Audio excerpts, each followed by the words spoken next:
పాకిస్తాన్‌లో ప్రభుత్వ ఆయిల్ దొరకటం లేదు. దొరికినా రూ. 280, రూ. 300 ఒక లీటరు. అయితే అక్కడ ఈ ప్రభుత్వ ఆయిల్ కంటే కూడా ప్రైవేట్ ఆయిల్ ఎక్కువవుతుందట. ఇది ఎలా అంటే ఇరాన్ మీద నిషేధం గదా! ప్రభుత్వంగా కొనకూడదు గదా! ప్రైవేట్‌గా కొని ట్యాంకర్‌లో తెచ్చేసుకుంటున్నారట. ఇరానును పాకిస్తాన్ బోర్డరే గదా! అక్కడ ఏ అడ్డంకులు లేవు, ఆపట్లేదట. తద్వారా తక్కువ ధరకి పాకిస్తానీ రూపాయల్లోనే కొని తెచ్చుకుంటున్నారట. లేదంటే డాలర్లు ఇస్తే ఇంకా ఎక్కువ పెట్రోల్ అమ్ముతున్నారట. ఇరాన్లో ఉన్నటువంటి ప్రైవేట్ ఈ ఐఆర్జీసీ వాళ్ళు ప్రైవేట్‌గా అమ్ముకుంటున్నారట ఆయిల్‌ని. ఇది ఎవరు చెప్తున్నారు అంటే Baloch liberation army, Baloch rebels ఎవరైతే ఉన్నారో వాళ్ళు పాకిస్తాన్ ఆర్మీనే బ్లాక్‌లో కొనుక్కుని బ్లాక్‌లో అమ్ముతోంది పాకిస్తాన్‌లోనే. పాకిస్తాన్‌లో ఉన్నటువంటి సైన్యం పెట్రోల్ బంకులన్నింటిలో పెట్రోల్ దొరుకుతుంది.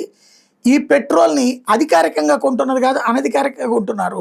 తద్వారా ఇరాన్ సైన్యంతో మాట్లాడుకుని ఆసిఫ్ మునీర్ పాకిస్తాన్ సైనిక బంకులకి బై రోడ్డు తెప్పించుకుని బ్లాక్‌లో అమ్ముతున్నాడు అన్నటువంటి లెక్క బెలూచ్ రెబల్స్ చెప్తున్నారు.